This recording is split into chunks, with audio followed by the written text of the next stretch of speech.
अज्ञानतिमिरान्धस्य ज्ञानाञ्जनशलाकया चक्षुरुन्मीलितं येन तस्मै श्रीगुरवे नमः।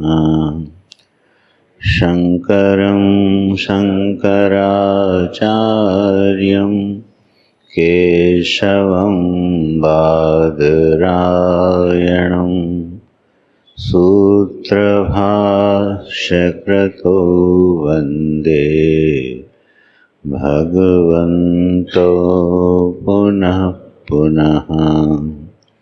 श्रुतिस्मृतिपुराणानाम् आलयं करुणालयं नमामि भगवत्पादं शङ्करं लोकशङ्करम्। ॐ श्री सद्गुरुचरणकमलेभ्यो नमः। ॐ श्री शङ्कराय नमः।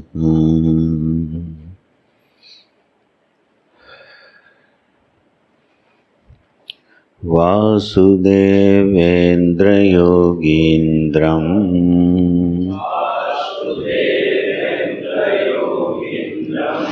नत्वा ज्ञानप्रदं गुरुं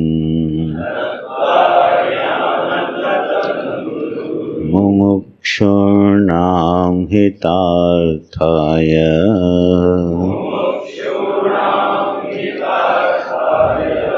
तत्त्वबोधोऽभिधीयते।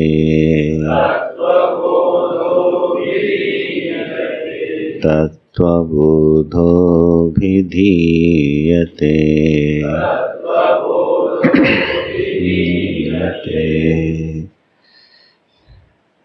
पाठ कर लेते हैं पहले श्लोक से। साधन चतुष्टय संपन्नाधिकारिणां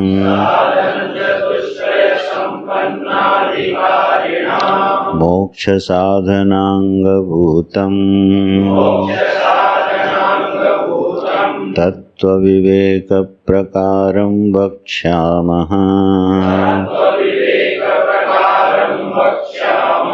साधन चतुष्टयं किम्?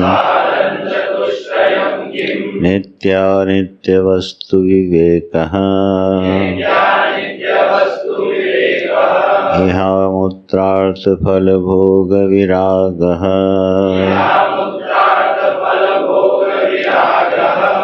समाधिषट्कसम्पत्तिः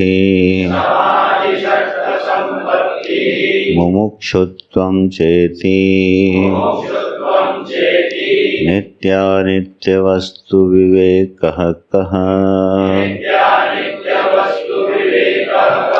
नित्यं वस्त्वेकं ब्रह्म तद्व्यतिरिक्तं सर्वमनित्यमयमेव। नित्यानित्यवस्तु विवेकः इहामुत्रार्थफलभोगविरागः कः?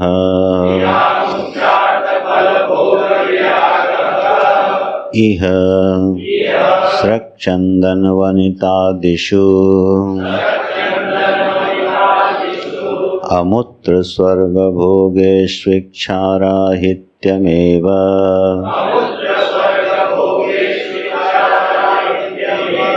समाधिषट्कसम्पत्तिः का? शमोदम उपरतिस्थितिक्षा श्रद्धा समाधानं चेति।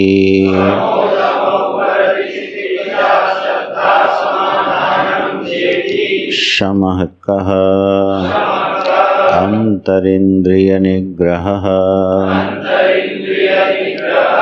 दमः कः?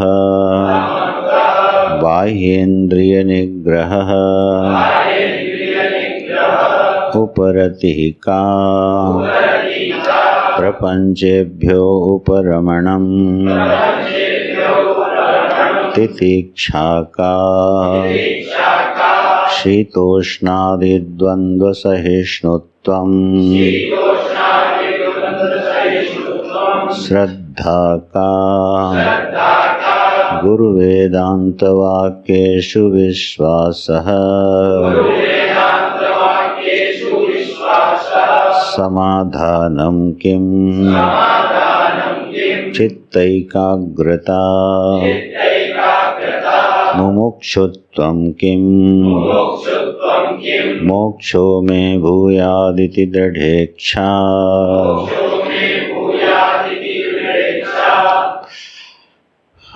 नारायण। यहाँ तक साधन चतुष्टय संपन्न अधिकारी की चर्चा है 7वें श्लोक तक,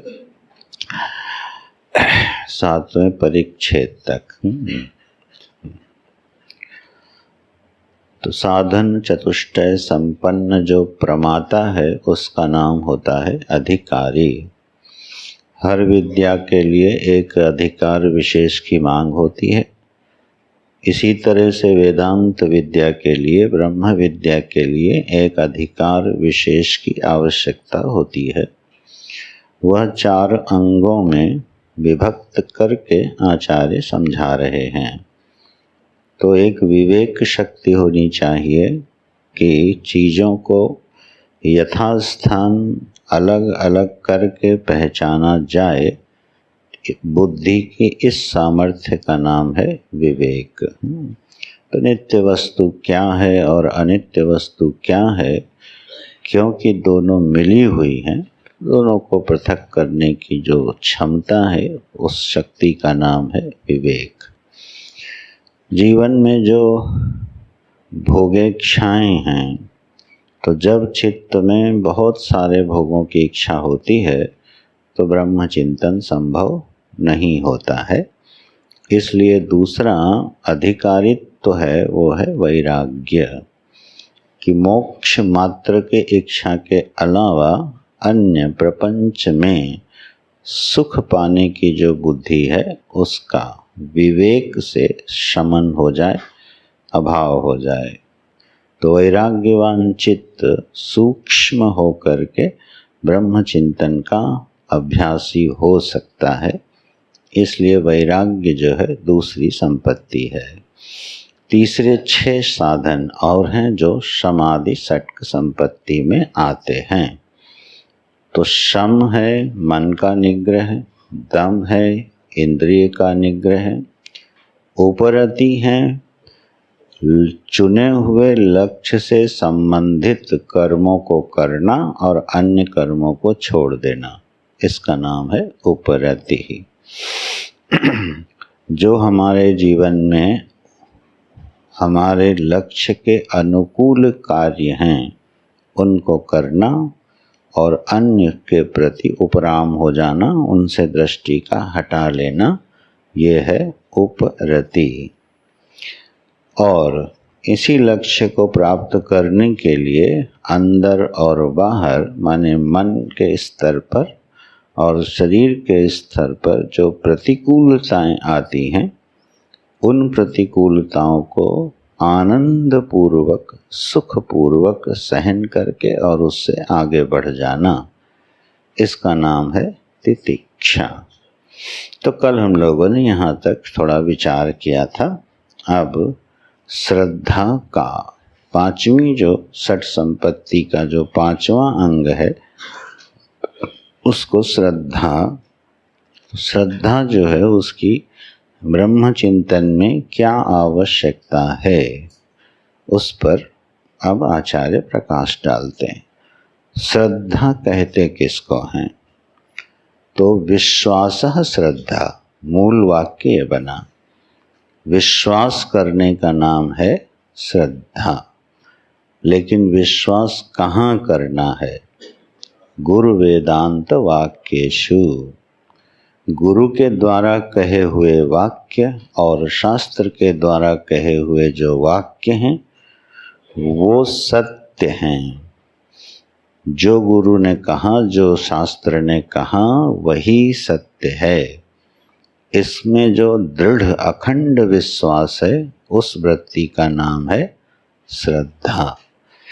देखो, विश्वास मात्र को श्रद्धा नहीं कह सकते हैं। विश्वासा श्रद्धा ये परिभाषा नहीं बनेगी। क्यों? क्योंकि विश्वास हमारा जीवन में बहुत जगह पर होता है, लेकिन हर जगह श्रद्धा नहीं होती है। ठीक है ना। अब मान लीजिए हम किसी ट्रेन में बैठे या बस में बैठे, तो उस ड्राइवर पर हमें विश्वास है कि वो गाड़ी चला लेता है, लेकिन ये विश्वास श्रद्धा तो नहीं है। ड्राइवर के प्रति हमें श्रद्धा तो नहीं हो गई। श्रद्धा होती तो बस से उतर के आप फूल चढ़ा के प्रणाम करते उसको। विश्वास जीवन में बहुत जगह होता है, और बहुत जगह क्या, विश्वास के बिना जीवन चलता ही नहीं है, चल ही नहीं सकता है। जो व्यक्ति बहुत ज़्यादा परीक्षण करने लगता है उसका जीवन बहुत कष्ट में चला जाता है। पूरा जीवन आप ध्यान से देखो विश्वास पे चलता है। अब भोजन बन रहा है, रसोइये भोजन बना रहे हैं, अब वो ठीक बनाएंगे, विश्वास है कि नहीं? तो ऐसा पूरा जीवन जरा देख लो। दवाई लेने गए, भोजन करने गए, डॉक्टर के पास गए, तो विश्वास ही तो है। बिना विश्वास के जीवन चल नहीं सकता। जो व्यक्ति हर जगह परीक्षण करने लगता है वो बड़ा झंझट में पड़ता है। अब डॉक्टर के पास जाना है, अब पहले उसकी कुंडली निकालो और फिर देखो ये डॉक्टर कैसे बना है, फिर इसने कितनों का इलाज किया है, फिर कितने ठीक हुए हैं, कितना धन लेता है। अब आप जब तक परीक्षण करोगे तब तक रोग पता नहीं कितना बढ़ जाएगा। जिस होटल में खाना खाने बैठे, बोले नहीं पहले तुम्हारी किचन देखेंगे, हाइजेनिक कितनी है, काम करने वालों का कैरेक्टर बताओ क्या है, हलवाई कहाँ से लाए हो। अब जी पाओगे क्या? कभी नहीं जी सकते हैं। बस में बैठे, ड्राइवर को बोला लाइसेंस दिखाओ पहले। हैं? कुछ लोग ऐसा करते हैं। चंडीगढ़ में घटना घटी थी। गुरुजी के एक बड़े प्रिय शिष्य रहे, बहुत बड़े डॉक्टर थे वो। एक दिन उन्होंने अपने रसोइये के नाखूनों का टेस्ट करवा लिया और उसमें हजारों बैक्टीरिया थे। तो उन्होंने रसोइये की छुट्टी कर दी। अब कर तो दी, खाना कौन बनाएगा? तो उनका विश्वास ही खत्म हो गया। खाना खुद ही बनवाते रहे, अपना बनाएं, बच्चों से बनवाएं, जैसे भी बनवाएं। अब टाइम तो है नहीं, लेकिन वो रसोइया रख नहीं पाए, जीवन भर झंझट में पड़े रहे उसके बाद से। तो परीक्षण ने जीना मुश्किल कर दिया उनका। तो विश्वास के बिना जीवन नहीं चलता है, ये बात भगवान आगे कहे हैं। श्रद्धा मयो हि अयम पुरुषः यो यत् श्रद्धा स एव सः। तो विश्वास तो जीवन की एक आधारभूत मांग है, यहाँ तक तो ठीक है, लेकिन हर विश्वास का नाम श्रद्धा नहीं होता है। तो अब इस श्रद्धा में क्या विशेषता हो गई? तो देखो, वाक्य पूरा बनाया, गुरु वेदांत वाक्येश। बोले जैसे हम दुनिया में विश्वास करते हैं ऐसे ही शास्त्र और गुरु की बात में विश्वास कर लें, उसको श्रद्धा बनाने की क्या जरूरत है? विश्वास ही बहुत था। बोले इसलिए क्योंकि बिना आदर बुद्धि के, बिना प्रेम के, बिना समर्पण के जो बात शास्त्र कहेंगे ना, वो हमारी बुद्धि में विश्वास करने लायक होगी ही नहीं। क्योंकि हमारी बुद्धि से बहुत परे की बात कही जाएगी, और जिसका परीक्षण बिना अनुभव किए हो नहीं सकता।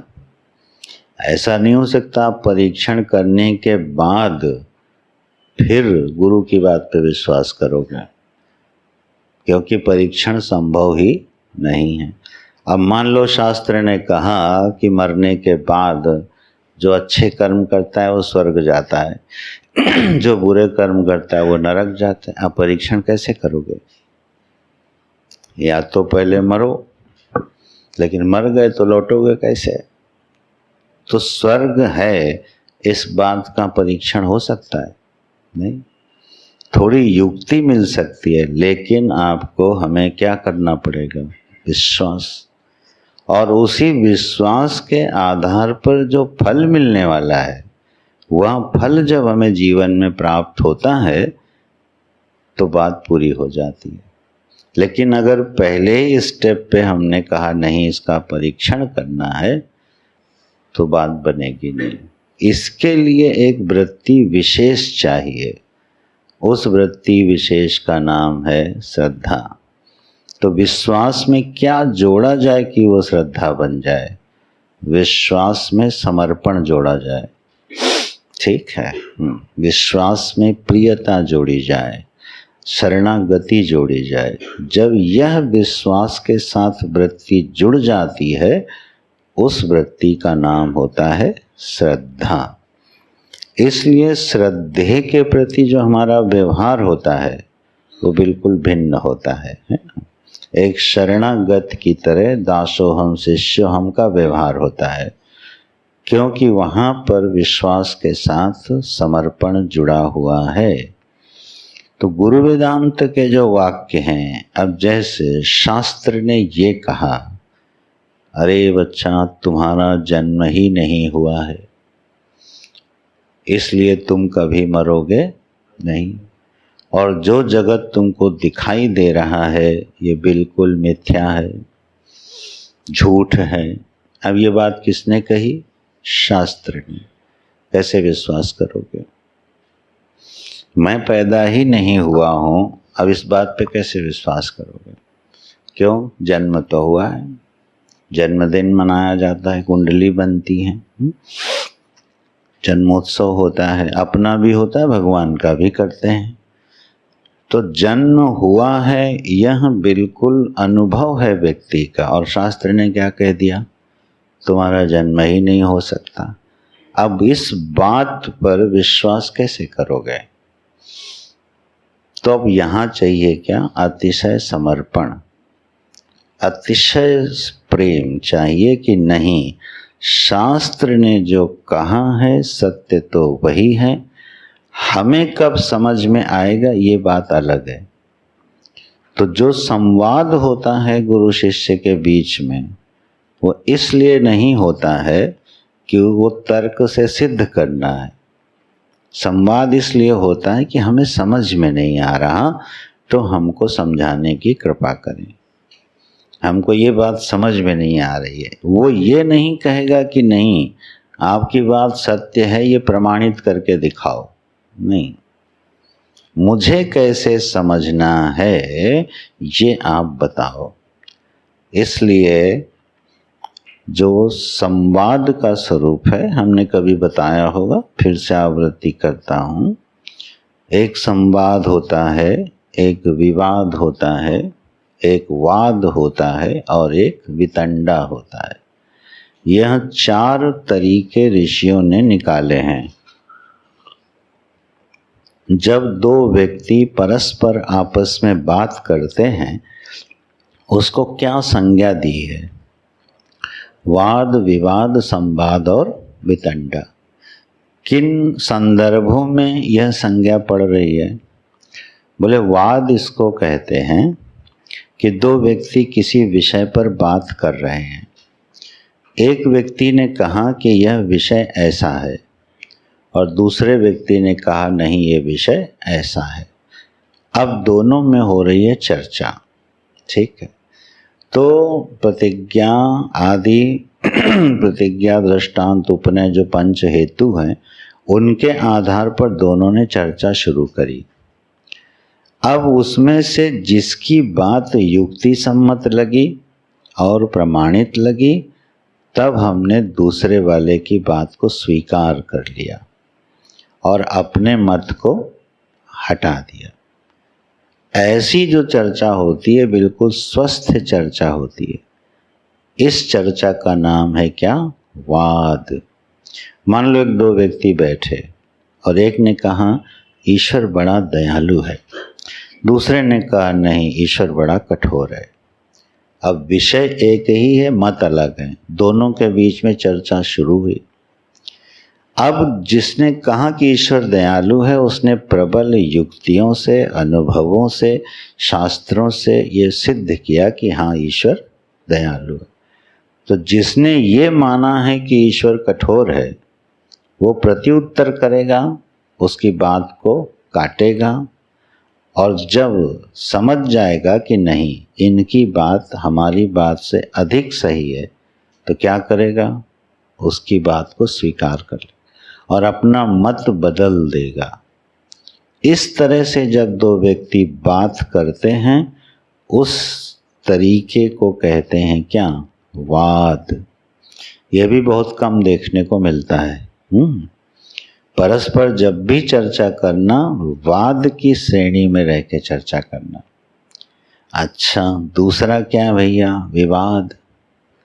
अब वाद विवाद कैसे बन गया, एक ने कहा ईश्वर कठोर है, एक ने कहा ईश्वर दयालु।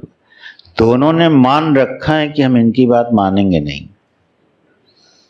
कतई नहीं मानेंगे, चाहे जितने अच्छे तर्क दे दें हम मानेंगे नहीं। दोनों तय करके बैठे हैं और खूब चर्चा हो रही है, तब दोनों के बीच में होता है विवाद। इसीलिए आपने टीवी में जो डिबेट्स देखी होंगी वो मोस्टली विवाद श्रेणी की हैं। वहाँ हर व्यक्ति ये मान के आया है कि मैं जो कह रहा हूँ वही सही है। उसकी अंतरात्मा बोल भी दे कि नहीं बात सही नहीं है, इनकी बात सही, लेकिन मानेगा नहीं। ठीक है, वो अपनी बात को सिद्ध करेगा। ऐसी स्थिति में जानते क्या होता है, जब आदमी तर्क में कमजोर पड़ने लगता है तो वो चिल्लाने लगता है, सामने वाले को बोलने नहीं देता। और यही डिबेट्स में होता है कि नहीं होता। जो आदमी बहुत चिल्ला रहा हो समझ लेना उसका पक्ष कमजोर है, क्योंकि वो ऐसा मौका नहीं देना चाहता है कि आप कुछ बोल पाओ और समय पूरा हो जाए। ये है विवाद। इससे कुछ मिलने वाला, केवल द्वेष बढ़ेगा जीवन में, विक्षेप बढ़ेगा और कुछ सीख नहीं पाओगे। हम लोग प्रायः कभी कभी वाद और कभी कभी विवाद में पड़े रहते हैं। तो अस्तु नारायण। तो ये हो गए दूसरा तरीका। तीसरा है वितंडा। वितंडा तो पागलों के बीच में होता है। एक व्यक्ति एक बात कह रहा है, दूसरा दूसरी कह रहा है, न वो उसको सुन रहा है न वो उसको सुन रहा है और चर्चा चले जा रही है। ऐसा तो प्रायः पागलों के बीच में होता है। दो पागल आपस में बात कर रहे हैं, न वो उसकी समझ रहा है और न वो उसकी समझ रहा है, और चर्चा खूब हो रही है दोनों में, बढ़िया। इसको बोलते हैं वितंडा। ये भी होता है कभी कभी, अपनी वो कहे जा रहा है, अपनी वो कहे जा रहा है, क्या कह रहा है सुनो तो सही, नहीं सुनना नहीं है, बोले जाओ। इसको बोलते हैं वितंडा। लेकिन इन तीनों से ब्रह्म विद्या प्राप्त नहीं होती है। गुरु के साथ अगर आप वाद करते हो इसका मतलब श्रद्धा नहीं है, इसलिए मैं ये विषय उठाया था। अगर आप वाद करते हो कि अच्छा अगर मेरी बात सही निकल गई तो गुरुजी पीछे हट जाएंगे, ये हो गया वाद, ये नहीं हो सकता। तब चौथी श्रेणी हमारे ऋषियों ने निकाली, क्या, संवाद। संवाद का मतलब होता है कि जो गुरु शास्त्र ने कहा है या अक्षरशः सत्य है, स्वीकार्य है। अब फिर चर्चा क्यों जब स्वीकार हो गया, बोले गुरुजी अभी समझ में नहीं आ रहा। ठीक, इसलिए श्वेत केतु को 9 बार तत्वमसी का उपदेश किया गया है। 9 बार। पहली बार नहीं समझ में आया, दूसरी बार, तीसरी बार, चौथी बार, तो उसने मान रखा है कि हमारे आचार्य ने बिल्कुल सही कहा, तत्त्वम असि, मैं वही हूँ, ये बात सही है। उसको 9 बार समझाया और उसकी समझ में आ गया। इसको बोलते हैं संवाद। संवाद जीवन में तभी घटित हो सकता है जब हमारे पास श्रद्धा हो। ठीक है, तो इस भूमिका से श्रद्धा का महत्व तो समझना क्या है कि यह श्रद्धा यदि नहीं है तो शास्त्र में कहे हुए उपदेशों का, गुरु के द्वारा कहे हुए वचनों का जीवन में पूरा लाभ मिलने वाला नहीं है। जो बात हमें ठीक लगी, समझ में आ गई, वो मान ली, जो ठीक नहीं लग रही है उसको छोड़ दी, तो इससे बात बनने वाली नहीं है। प्रायः हम लोग जब सुनते होंगे, आप लोग सभी आचार्यों को, इनको उनको, तो क्या करते हो, हाँ यार इतनी बात इन्होंने बहुत अच्छी कही है, बाकी जमी नहीं, वो हिस्सा छोड़ दिया।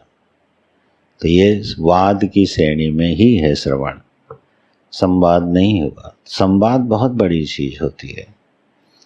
ऐसी स्वीकारोक्ति जीवन में वो बहुत बड़ी भूमिका निभाती है। श्राद्ध, पिंडदान आदि कर्म किसके बल पे हो रहे हैं? श्रद्धा के बल पे, विश्वास के बल पे नहीं, श्रद्धा के बल पे। क्योंकि शास्त्र ने कहा है कि पिंडों को जब, पितरों को जब पिंड दिए जाते हैं तो वो उनको मिलते हैं। मिलते तो नहीं देखा ना किसी ने, कोई पितर बताने तो नहीं आया आज तक किसी को, लेकिन शास्त्र ने कहा है। तो आप देखो, लगभग पूरा हर सनातनी श्राद्ध के दिनों में पिंडदान आदि कर्म करता है। किसके बल पे करता है? श्रद्धा है ना। और जिनको श्रद्धा नहीं है वो क्या कहेंगे?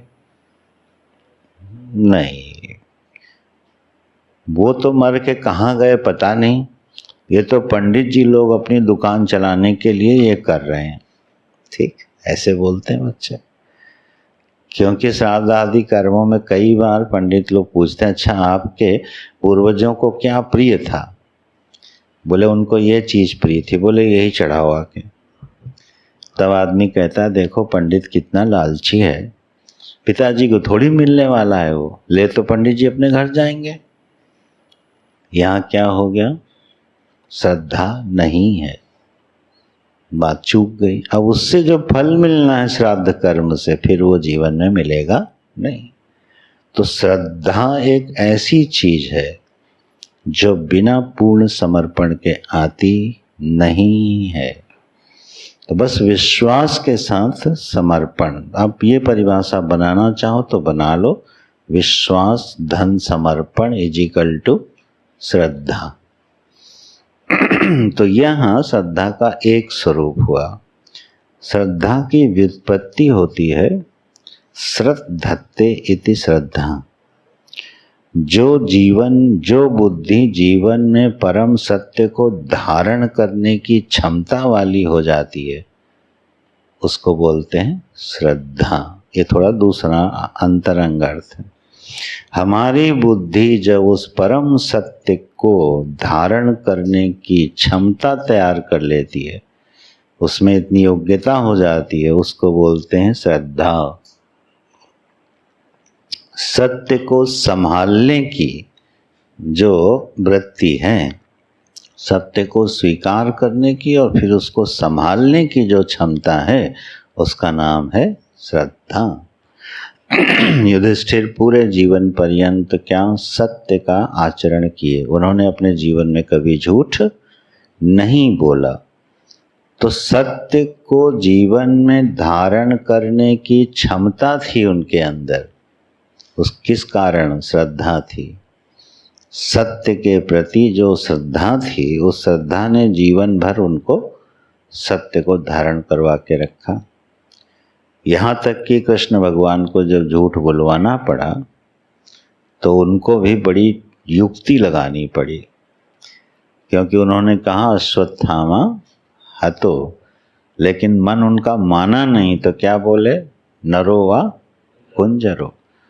लेकिन इतना बोलते ही कृष्ण भगवान ने भीमसेन को इशारा किया और भीमसेन ने इतनी जोर शंख बजाया कि अगला वाक्य द्रोणाचार्य सुन ही न पाए, नहीं तो डाउट में हो जाते, नरो वा कुंजरो, अच्छा युधिष्ठिर ने कहा है, जरूर पता करो। सुनने ही नहीं दिया भगवान ने, शंख बजवा दिया। तो युधिष्ठिर जीवन में सत्य के प्रति क्या थे? श्रद्धावान थे। तो यह दूसरा लक्षण हुआ क्या? श्रद्धत्ते, सत्य को धारण कर पाए हमारी बुद्धि। अब जरा थोड़ा गोस्वामी जी की एक दृष्टि दिलाते हैं। भवानी शंकरो वंदे श्रद्धा विश्वास रूपिणो, बोले ना। इससे गोस्वामी जी की महिमा पता चलती है। उन्होंने श्रद्धा और विश्वास को अलग किया, क्योंकि हर विश्वास का नाम श्रद्धा नहीं होता है। भवानी शंकरो वंदे, ठीक है, भवानी श्रद्धा है, शिव विश्वास है। तो वो एक फिर लंबी मीमांसा है, सुंदर। लेकिन आप देखो, श्रद्धा एक वृत्ति है जो जगदम्बा भगवती हैं, और विश्वास है शिव। दोनों के मिलन से क्या होगा? याभ्याम विना न पश्यन्ति सिद्धा स्वान्तस्थमीश्वरम। इन दोनों के बिना हृदय में छिपे हुए सत्य को हम अपने जीवन में कभी पहचान नहीं पाएंगे। ठीक है, तो ये है श्रद्धा और विश्वास का एक रूप। तो ओवरऑल जो हम लोगों को अभ्यास करना है, सीखना है, वो ये, एक तो विश्वास करना सीखो। हर एक पर संदेह करना उचित नहीं है। साधु के लिए उचित, सीबीआई वालों के लिए उचित है। उनको तो हर एक पे संदेह करना चाहिए। ये बात कही थी लखनऊ में, डीजी साहब थे, डीआईजी साहब थे, गुरुजी के शिष्य रहे। उन्होंने कहा, स्वामी जी बात बिल्कुल शास्त्र की सही है, लेकिन आप बताइए हम लोग कैसे जिएं? क्योंकि हम तो अपने मित्र और पड़ोसी पर भी संदेह करते हैं। हमारा काम ही एक ही है, सब पे संदेह करना, नहीं तो परीक्षण कैसे होगा? बोले ऐसी आदत पड़ गई है कि किसी पर विश्वास नहीं होता है। इतना बड़ा जीवन संदेह करते करते बीत गया। तो वहाँ संदेह करना उनकी एक औपाधिक कर्तव्य है। अब सीबीआई वाले, पुलिस वाले हर एक पे विश्वास करते चले जाएं तो काम चलेगा? नहीं। लेकिन एक साधु के जीवन में उसको क्या करना चाहिए? विश्वास। अरे विश्वास करेंगे लूट जाएंगे, अरे लूट जाओ, क्या लूट ले जाएगा? साधु को क्या लूट ले जाएगा कोई? कबीरदास जी ने कहा, समझदार वही साधु है जो अपने को ठगा ले और दूसरों को ना ठगे। ये कबीरदास जी का वाक्य है ना, कबीरा आप ठगाइए, अपने आप को ठगा लो, कोई बात, क्या ले जाएगा? जब हमको इस जगत में किसी वस्तु के द्वारा प्राप्त होने वाले सुख की इच्छा ही नहीं है, तो कोई ले क्या जाएगा हमारा? ऐसा विश्वास जब होता है ना, तब उसकी रक्षा परमात्मा करते हैं। दुष्टों से कौन बचाता है? ईश्वर बचाते हैं उसको। फिर वो बागडोर परमात्मा संभाल लेते हैं। साधु तो सरल विश्वासी हो जाता है, सब पे विश्वास कर लेता है। अब किसी दुष्ट पे किया तो बोले कर लो, वो जब परिणाम आने वाला होगा तो परमात्मा कुछ न कुछ ऐसा घुमा देंगे कि आप सुरक्षित रहोगे। इसलिए साधु निश्चिंत रहता है।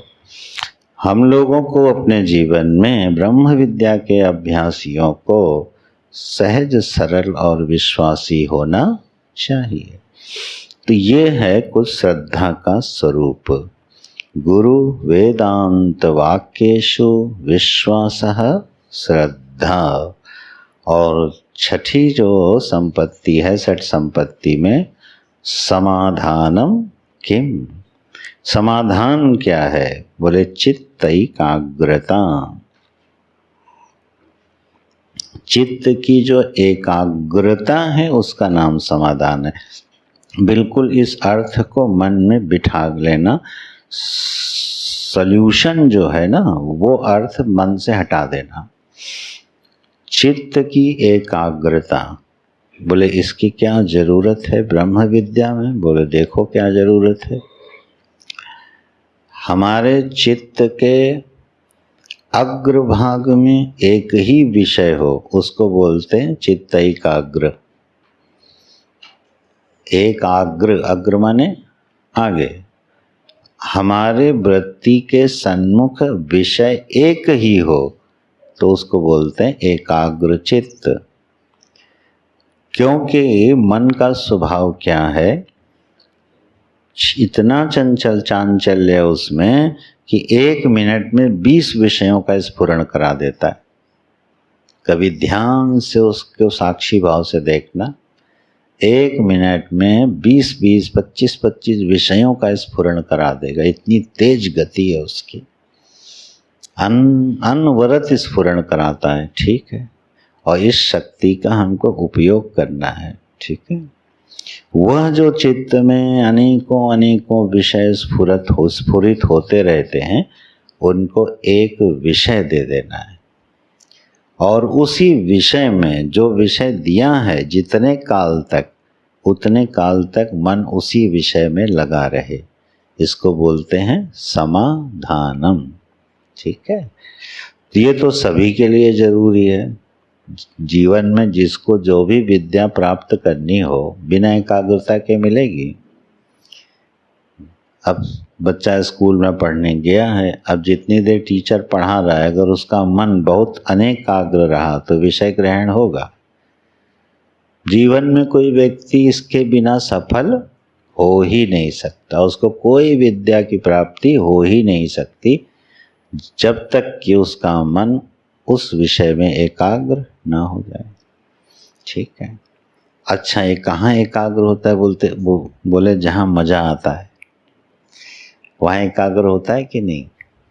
बचपन की याद करो, पढ़ने में मन भले न लगे, जैसे खेलने का टाइम होता था और मैदान में पहुँचे, है ना, 1 घंटा कैसे बीत गया पूरा ध्यान लगा है क्रिकेट की बॉल में, फुटबॉल में, है ना, उसकी गति में, पूरी दुनिया विस्मृत है 1 घंटे। तो चित्त एकाग्र है कि नहीं है? क्यों एकाग्र है? क्योंकि उसमें मजा आ रहा है। जिसमें मजा आने लगता है, जिसमें रस मिलने लगता है, हमारा चित्त उसी विषय को बड़े सुविधा से पकड़ लेता है। ठीक है, साधना का एक विज्ञान समझना, ऐसी साधना हाथ में मत ले लेना जो जबरदस्ती पूरी करनी पड़े, ज़्यादा दिन कर नहीं पाओगे। कर्मानुष्ठान भले कर लोगे कि भाई ये 9 दिन अब दुर्गा जी का व्रत रखना है और पाठ करना है, अब मन लगे चाहे न लगे, वो हो गया कर्मानुष्ठान, वो भी अभ्यास पैदा कराते हैं। लेकिन जो विवेक वाली साधनाएं हैं ना, जो ब्रह्म विद्या की साधनाएं, उनका स्वरूप बहुत अलग है। ऐसा कोई भी नियम मत बनाना जो बिल्कुल हमारे लिए नीरस हो। अगर हमारा ध्यान में मन नहीं लगता है तो बगल वाला ध्यान कर रहा है इसलिए मैं भी करूँगा, ये मत करना।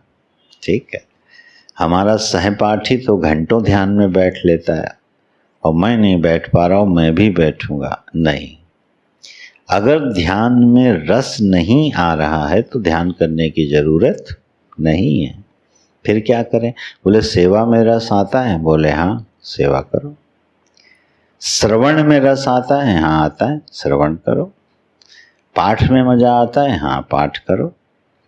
अरे गंगा स्नान आदि करके शिव जी में जल चढ़ाने में मजा आता है, हाँ वो करो। साधन वो चुनो जो हमारी रुचि के अनुरूप हो। रुचि के प्रतिकूल साधन जीवन में कभी सफल होता नहीं है, याद रखना। क्योंकि चित्त का स्वभाव है ये वहीं एकाग्र होगा जहाँ पर इसको रस मिलता है। अब ये मत कहना हमें तो रस मिलता है, कहाँ? सोच लो हम क्या कहने वाले हैं अगर वहीं रस मिलता है तो वहीं लो। फिर वेदांत थोड़ी देर के लिए मत पढ़ो, फिर क्या पढ़ो? धर्मशास्त्र पढ़ो। विषय भोगने के तरीके क्या हैं वो सीखो। जब धर्म शास्त्र से धर्म सम्मत तरीके से विषयों का भोग होगा तो बड़ी जल्दी ही वहाँ से क्या हो जाएगी, उपरामता हो जाएगी। ये धर्म शास्त्र का विषय है।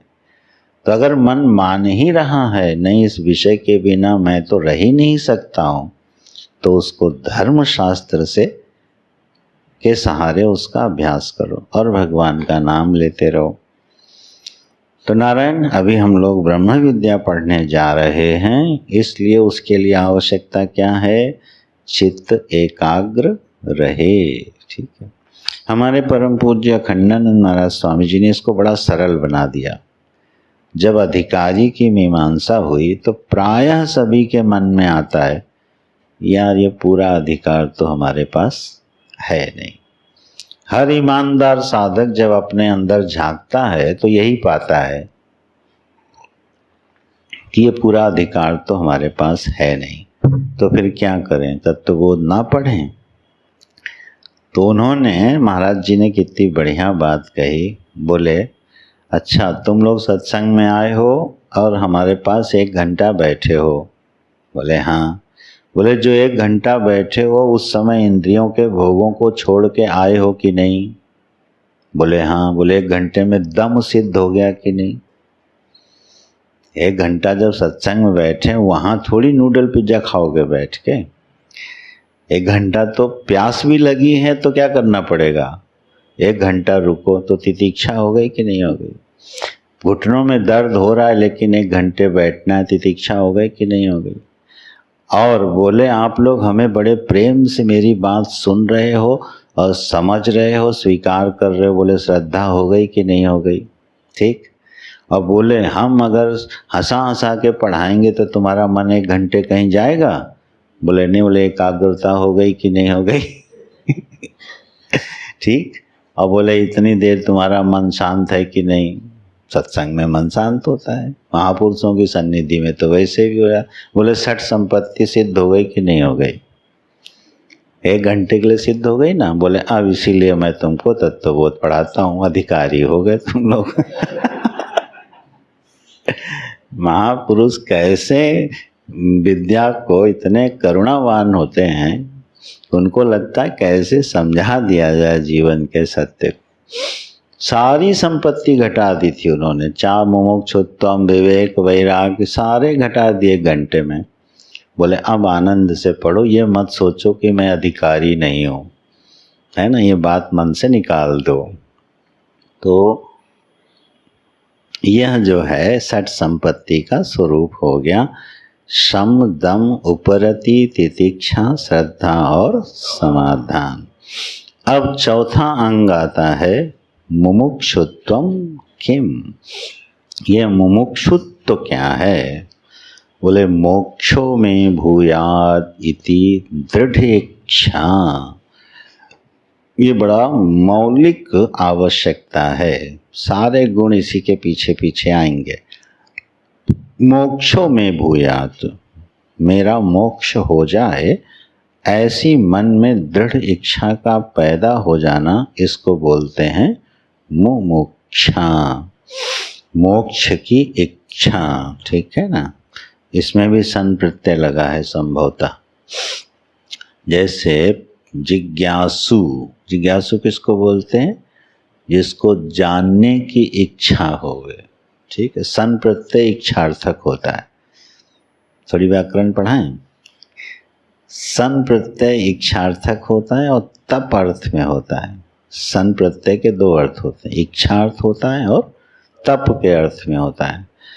तो सनक, सनंदन, सनातन, सनत कुमार, ये जो नाम पड़े हैं क्योंकि वो तपस्वी हैं चारों।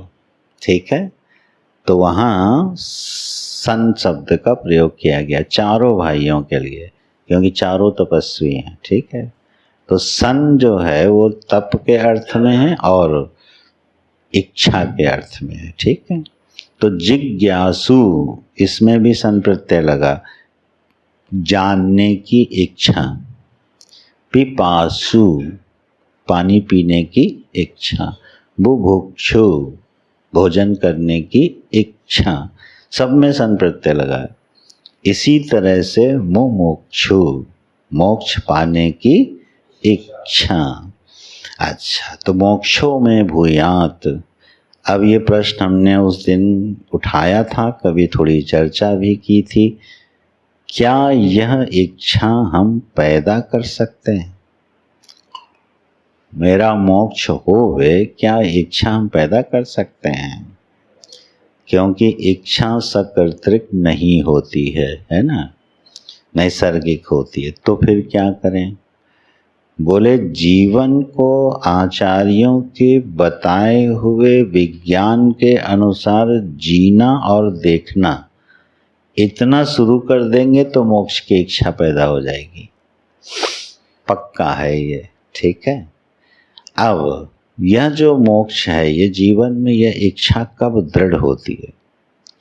मैं मुक्त हो जाऊं, मैं स्वतंत्र हो जाऊं, यह इच्छा नैसर्गिक है कि नहीं है? मोक्ष पाने की इच्छा नैसर्गिक है कि नहीं है? उस दिन बताया था मोक्ष माने क्या है? बंधन से छूटने की इच्छा। तो ऐसा कौन सा आदमी है जो बंधन से नहीं छूटना चाहता? अपने ऊपर हम किसी का शासन नहीं चाहते हैं, किसी का नहीं। ये बिल्कुल नैसर्गिक इच्छा है। अरे बचपन में छोटा सा बालक होता है, वो इतना व्यग्र रहता है, जरा मुझे थोड़ा बड़ा होने दो तब बताऊंगा। क्यों? 50 बंधन है। रोड पे साइकिल ना चलाओ, खुली छत पे पतंग ना उड़ाओ, खेलने ना जाओ, पढ़ो, है ना, ये करो वो करो। सबसे ज़्यादा शासन तो बालक पे होता है भाई। तो वो भरा रहता है कि हमको बड़ा होने दो बस, फिर मैं इतना स्वतंत्र होऊंगा, इतना स्वतंत्र होऊंगा, कुछ नहीं मानूंगा तुम्हारी। इसलिए बालक को बहुत प्रेम से अनुशासन में रखा जाता है। जिस बालक को भय और दंड से आपने अनुशासन में रखा है, बड़ा होने पर वो आपको अच्छी तरह सबक सिखाने वाला है। जीव की नैसर्गिक इच्छा है क्या कि उसके ऊपर कोई शासन न करे? बोले हाँ, लेकिन जब हम जीवन देखते हैं तो ऐसा संभव ही नहीं लगता कि कोई हमारे ऊपर शासन न करे। सभी कर रहे हैं। यह पंचभूत से बना शरीर है, ये तभी तक सुरक्षित रहेगा जब पंचभूतों का अनुशासन इस पर जारी रहे। ठीक है, ईश्वर के नियमों का अनुशासन जारी रहे। ठीक है, ऐसे इतने नियम लगे हैं जीव के ऊपर कि वह एक से स्वतंत्र होता है तो दूसरे में परतंत्र हो जाता है, वहाँ से स्वतंत्र हुआ फिर परतंत्र हो जाता है। किसी भी व्यक्ति का यह नैसर्गिक मांग जीवन में पूरी होती हुई दिखाई नहीं देती है। ठीक है, भक्त किसके शासन में रहता है? भगवान के। स्वतंत्र कहाँ हुआ? अब एक शासन अच्छा हो सकता है, एक खराब, वो बात अलग है, लेकिन शासन में रहना, किसी के अधीन रहना, ये हमारा स्वभाव नहीं। इसका मतलब मोक्ष की इच्छा नैसर्गिक है कि नहीं है? मोक्ष की इच्छा नैसर्गिक है, ये आपको हमको पैदा नहीं करनी है, ये सभी जीव के अंदर है। बिल्कुल स्वाभाविक इच्छा है कि मैं मुक्त हो जाऊं, मेरे ऊपर कोई शासन ना रहे। तब गुरु और वेदांत शास्त्र क्या बोलेगा? सही में मुक्त होना चाहते हो ना? हाँ, हम तुमको तरीका बताते हैं। वेद के शासन से, ईश्वर के शासन से, प्रकृति के शासन से भी मुक्त कर देंगे हम। तब बात बनी, अच्छा इनसे भी मुक्त हो जाएंगे? बोले हाँ, आओ ब्रह्म विद्या पढ़ी जाए। मेरे मन में जो मुक्त होने की इच्छा है, उसमें केवल सुधार करना है, इच्छा नहीं पैदा करनी, उसमें उसके तरीके में सुधार करना है। अपने जीवन के अनुभवों से और आचार्यों और गुरुओं की बात को सुन करके, विवेक बुद्धि से जीवन को निहार के अपना तरीका बदला जाता है स्वतंत्र होने का। ठीक है। तो यह इच्छा बिल्कुल हर जीव की नैसर्गिकी इच्छा है कि मैं मुक्त हो जाऊं। इसलिए भगवान भाष्यकार की पंक्ति का सौंदर्य देखो, मोक्षों में भूयात, लेकिन आगे शब्द क्या दे दिया, दृढ़ेच्छा। मोक्षों में भूयात तो सभी की है, लेकिन दृढ़ इच्छा सभी की नहीं है। बोले दृढ़ इच्छा क्यों नहीं है? बोले आदमी अपने सुख के लिए बंधन को स्वीकार करता है। यार अजीब सा दृष्टांत मन में आ गया। जब विवाह संस्कार होता है, ठीक है, तो वहां बंधन स्वीकार किया जा रहा है कि नहीं? बल्कि गांठ ही बांध दी जाती है। और न केवल गांठ बांधी जाती है, समाज को, अग्नि को, वेदों को साक्षी बना के ये बात कहलवा दी जाती है कि 7 जन्मों तक हम एक दूसरे को नहीं छोड़ेंगे, है ना। और पहले ही जन्म में हालत खराब हो जाती है। हो जाती है कि नहीं? तो आप देखो वहां बंधन को जीव स्वीकार कर रहा है ना। किस लिए कर रहा है? उसको लग रहा है इससे मुझे सुख मिलेगा। सुख पाने के लालच में मनुष्य हजारों बंधन स्वीकार करता चला जाता है, हजारों बंधन स्वीकार करता। अब जिसको जिस तरह का सुख पाना हो, वो उस तरह के बंधन को बड़े सहर्ष स्वीकार करता है और बाद में परेशान होता है, क्योंकि सुख तो मिलता है लेकिन वो 1000 दुख के साथ आता है, 1000 जिम्मेदारियों के साथ आता है। फिर आदमी कहता है अरे यार ठीक है। हमारे कभी कभी पुराने मित्र जब मिल जाते हैं ना हमको, तब कहते हैं यार तुम पहले नहीं बता सकते थे कि ये साधु बनने में इतना ठीक ठाक मामला है। हमें पहले क्या पता था भाई। जब तक हमें पता चलता तब तक तुम लोग 7 जन्मों का कॉन्ट्रैक्ट साइन कर चुके थे। तो फिर हम क्या करें? सुख पाने की इच्छा मनुष्य को कहाँ डालती है? बंधन। अब बहुत ध्यान से सुनना, ईश्वर से सुख पाने की इच्छा ईश्वर के बंधन में डालती है। ये इच्छा अन्यों से बहुत अच्छी है। मैं अच्छी बुरी की चर्चा नहीं कर रहा हूं, अभी तत्व पे चर्चा होनी है। सुख हमको कहाँ मिलेगा? ईश्वर के साथ जुड़ने में। हमें कौन सुखी करेगा? ईश्वर। तो किसके बंधन में रहना पड़ेगा? ईश्वर के बंधन रहना पड़ेगा कि नहीं? तो बंधन तो बना ही रहा ना। तो इसका मतलब भैया बंधन जब ईश्वर तक चला जा रहा है तो छूटेंगे कहाँ? बोले वही तो तत्वबोध में बताने जा रहे हैं कि अगर ऐसी विद्या धारण होने लगे तो ईश्वर वेदों तक का बंधन छूट जाता है। बड़ी सीधी सी बात है। जिसको सुख अपने होने में, अपने स्वरूप में, अपनी आत्मा में सुख और आनंद का महासागर उपलब्ध हो जाए, वह स्वयं सुख स्वरूप है इस बात का उसको बोध हो जाए और वो सुख पूर्वक अपने आप में रह सके, वो उसको किसी के बंधन की जरूरत पड़ेगी नहीं। इसीलिए आत्मज्ञानी क्या होता है? सारे बंधनों से विनिर्मुक्त होता है। क्यों? अब वह अपने सुख के लिए न वेद को ढूंढ रहा, न ईश्वर को ढूंढ रहा है, न गुरु को ढूंढ रहा है, न शास्त्र को ढूंढ रहा है। जब साधन चाहिए थे तब उसने श्रद्धा से सबको स्वीकार किया, लेकिन जब परिणाम आया तो सब छूट गया कि नहीं?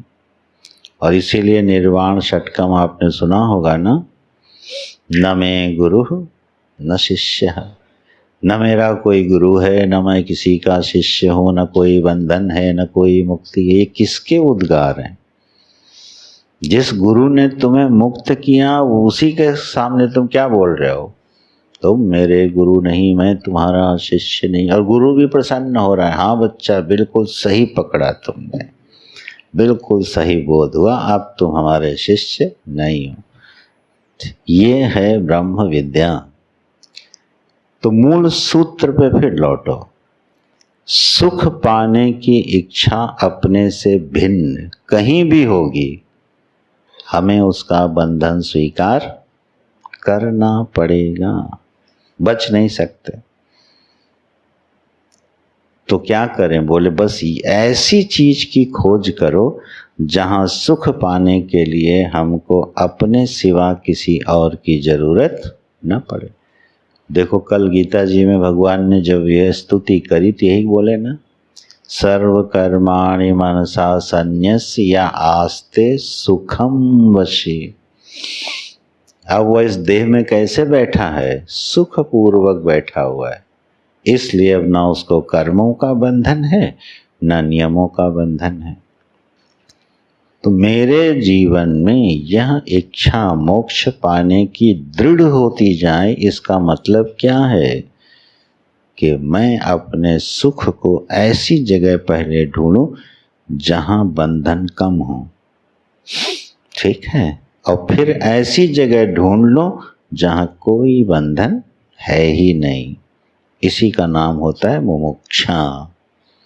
तो मोक्षो में भूयात इति दृढ़ इच्छा।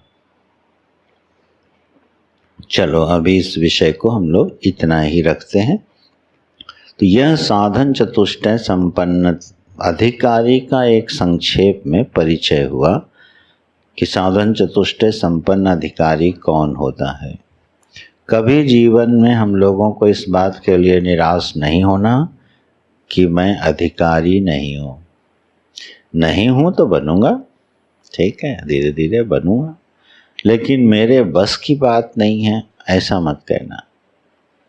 हमारे गुरु भाई थे जो अभी शरीर में नहीं रहे, वो शुरू में बोलता था जब आया ना, ब्रह्म विद्या बड़ी दुर्लभ है, मनुष्याणाम सहस्रेषु कश्चित् यतति सिद्धये। हजारों हजारों में कोई आगे बढ़ता है, उन हजारों हजारों बढ़ने वालों में से कोई कोई मुझे जान पाता है। ये जब भगवान ने बोला इतनी दुर्लभ है, तो हमसे आके क्या बोलता है, जब इतनी दुर्लभ है तो हमें क्या पड़ी है लेने की। अरे दुर्लभ है तो बनी रहे, जो सुलभ हो हम वो पकड़ेंगे। इतनी दुर्लभ के पीछे काय झंझट में फंसना है। ठीक है, लेकिन समस्या जानते क्या है, इससे बच ही नहीं सकते। जब तक यह मनुष्य की स्वतंत्र होने की इच्छा परिपूर्ण नहीं हो जाएगी, तब तक जीवन की यात्रा रुकने वाली नहीं है। वो हमको विवश होके यहाँ पहुँचना ही पड़ेगा। आप ये घोषणा नहीं कर सकते हमको नहीं चाहिए ब्रह्म विद्या, हमें नहीं मुक्त उक्त होना यार, हम ठीक हैं। ठीक है, ठीक रह के दिखा लो। ठीक रह ही नहीं सकते इस विद्या के बिना, झंझट के बिना जीवन बीतेगा ही नहीं। तो फिर सोचोगे यार नहीं, कुछ तो करना पड़ेगा। तो नारायण, मोक्ष पाने की इच्छा बिल्कुल नैसर्गिकी है। यही हमको जीवन में धार्मिक बनाती है, अनुशासित बनाती है, आध्यात्मिक बनाती है, साधु बनाती है, ज्ञानी बनाती है। इस इच्छा के बिना कोई रह नहीं सकता, इसीलिए ये नैसर्गिक है, ठीक है। बाकी इच्छाएं आती हैं और चली जाती हैं, आती हैं और चली जाती हैं, लेकिन यह इच्छा क्योंकि नैसर्गिक है, इसलिए बिना ब्रह्म विद्या के जाने वाली नहीं है। ब्रह्म सूत्र आदि ग्रंथों में, अन्य प्रौढ़ ग्रंथों पे इस पे बड़े अंतरंग अंतरंग विचार हुए हैं। बीच बीच में नाम इसलिए ले लेता हूँ कि तुम लोगों को प्रेरणा बनती जाए, और फिर जब 3 साल वाला कोर्स पढ़ेंगे तब पढ़ेंगे फिर, तो वो प्रविष्ट हो जाए शास्त्र का महात्म्य। इसलिए बीच बीच में बोलता हूँ। केवल मुमुक्षा पर हमारे आचार्यों ने बहुत भाष्य लिखे हैं जगह जगह पे प्रसंग के अनुसार कि यह इच्छा का स्वरूप क्या होता है। अच्छा, तो ये हो गए साधन चतुष्टय संपन्न अधिकारी बाबा जी, है ना। ठीक, एतत् साधन चतुष्टय संपन्नाः तत्व विवेकस्य अधिकारिणो भवन्ति। इस प्रकार से एतत् माने उपरोक्त जो साधन चतुष्टय बताए गए उनसे जो संपन्न है माने प्राप्त है उसको, ऐसा तत्व विवेकस्य अधिकारिणः भवन्ति, ऐसा मनुष्य जीव तत्व विवेक का अधिकारी हो जाता है। शैली देखना आचार्यों की, प्रतिज्ञा क्या की थी, तत्व विवेक प्रकारम वक्ष्यामा, बोले थे हम क्या बताएंगे आपको, तत्व का विवेक करने का तरीका बताएंगे। बोले ठीक, फिर अधिकारी की चर्चा करके अपने विषय पर लौटे। अधिकारिणा भवन्ति किसका, तत्व विवेकस्य। तत्व माने परमात्मा, परमात्मा का जीवन में आविर्भाव हो, उसमें जो प्रक्रिया है उस प्रक्रिया को अब हम क्या करेंगे, बताएंगे। अब प्रश्न उठाते हैं, तत्व विवेक कह, ये तत्व का विवेक क्या है, यहाँ से प्रक्रिया शुरू हो गई। आत्मा सत्यः तदन्यत् सर्वं मिथ्या इति ज्ञानम एव। आत्मा सत्य है, उसके अन्यत सर्वं मिथ्या, सब मिथ्या है। इस ज्ञान का नाम क्या है, तत्व का विवेक। अब फिर सर्वम की चर्चा करेंगे और आत्मा की चर्चा करेंगे। दोनों के लक्षण पृथक पृथक बताएंगे और फिर दोनों को, नित्य और अनित्य को अलग करके दिखा देंगे। फिर इस शैली में भगवान भाष्यकार हमको तत्व का विवेक करने का तरीका सिखाने वाले हैं। तो यथामति हम लोग इसी के अनुसार फिर पढ़ेंगे। आज का समय तो पूरा होता है, कल देखते हैं। नारायण नारायण।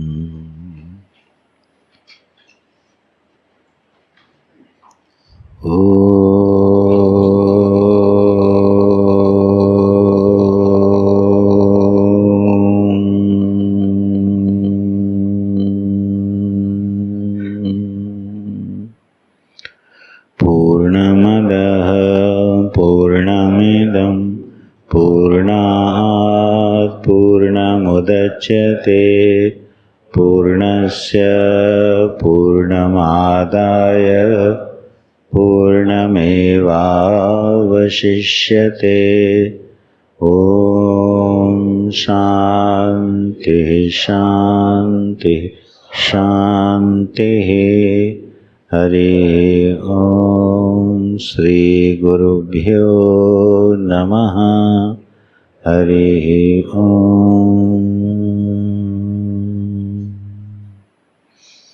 ओम तत्सत्। नारायण।